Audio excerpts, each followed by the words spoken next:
You know, I feel like should be wearing green for this show, at least this taping. But let's just imagine yellow is the new green, okay? Going to talk to you a little bit about Polk County Parks and Recs. It's a St. Patrick's Day Family Palooza event, and it's something you're definitely going to want to check out. And joining us in studio to talk a little bit about the event and a little bit about the community center that she works in is Kelly Veneto. Hey, Hi. Kelly, how you doing? Good, how are you? Doing great. As usual, you guys always have something going on. Talk to me a little bit about the Wabash Community Center. Well, we're our newest facility. We've been there probably about 5 years, and it's still growing. We're still growing our events and learning what our community likes, and that's why we've added this new event. It's never been done before. It's our St. Patrick's Day Family Palooza. And it's going to be exciting. It's something different with our St. Patty's Day theme. Well, let's talk a little bit about the role that the community center plays in the actual community itself. It has many facets about it. Yes, we do, different programming, and we do different things for our community. We have a computer room where people can come in and use the computer to do job applications, do different things on the computer, and that's very helpful for them because, not everybody's lucky enough to have a computer. They can come on up. They can or get the on internet computer. access. Yeah, or internet access. So they come on up, they use the computer, talk to me a little bit. I enjoy that because otherwise I'd be sitting there alone. So it's fun to interact with the community. And different programming that we have just allows people to come in and do something different, and we offer everything for free. So it's very cost effective. And a thing I think is the coolest aspect about it, the wide range of ages in there, from youth to elderly. They come in and utilize the facility. Yes, I do a lot of work with youth. I do an after-school program 5 times a week, and then in the summertime we're doing stuff all summer long. Spring break, we do a spring break camp. We're always doing something for the kids, and our senior citizens, we also do stuff for them as well. We have a fellowship dining program in our center. We do different events for them. We're trying to work on getting that middle, though. We're trying to work on teen programming and adult programming, and that's what one of my goals is this year, is to try to really push for some of those programs to go through. Well, let's talk St. Patrick's Day.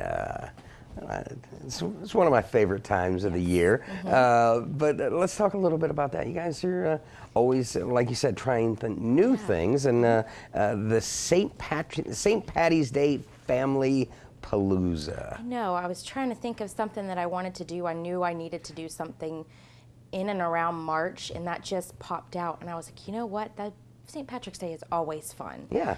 Fun music, fun theme. I mean, it's just something new that we haven't done before. So we're looking forward to the crafts, the music, the food.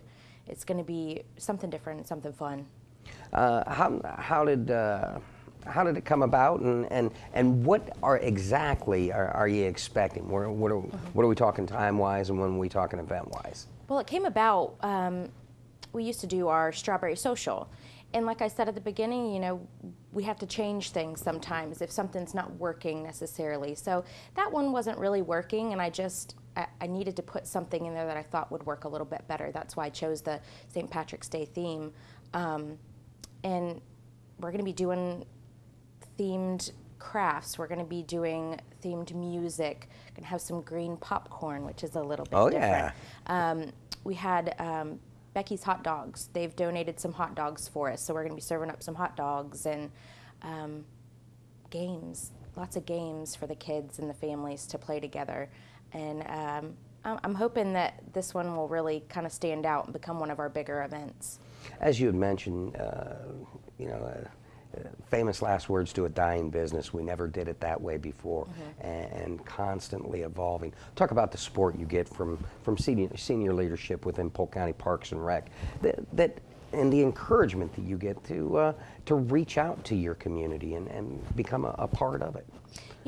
We like to have those staple events. We like to have those events that people like to come back to year after year. But if you don't evolve when things aren't working, then it's not benefiting your community.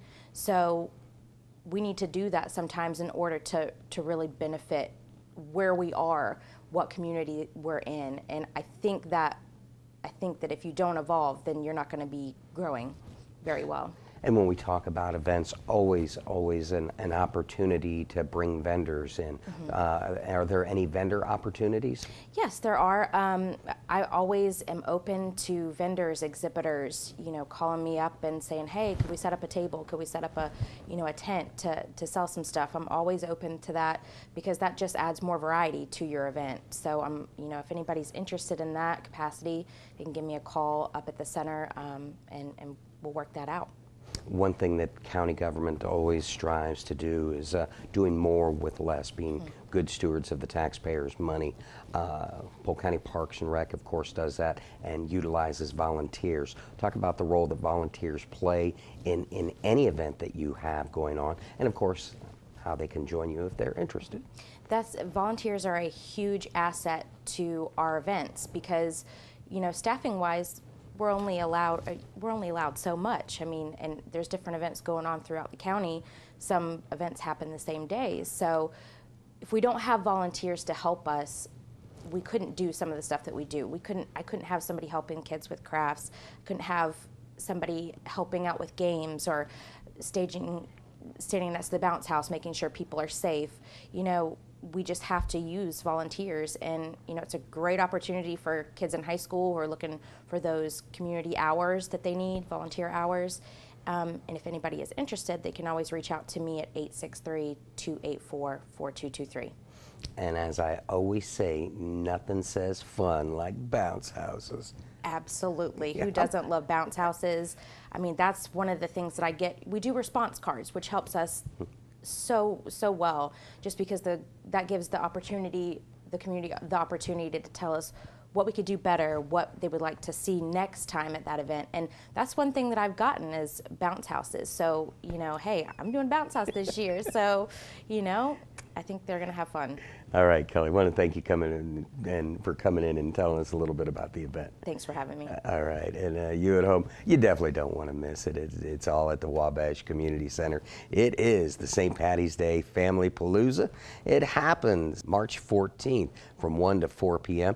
Now, you're thinking to yourself, where's the Wabash Community Center? Well, it's located at 1230 Southern Avenue in Lakeland. Keep in mind the cost is free, and the St. Patty's Day Family Palooza on Saturday, March 14th. It's a brand new event to the Wabash Community Center, so make sure you come by and check it out. If you need more information, give them a call, 863-284-4223 if you'd like to be a vendor or volunteer. Or if you need more information about the event itself, check them out on the web at parksandrec.polk-county.net.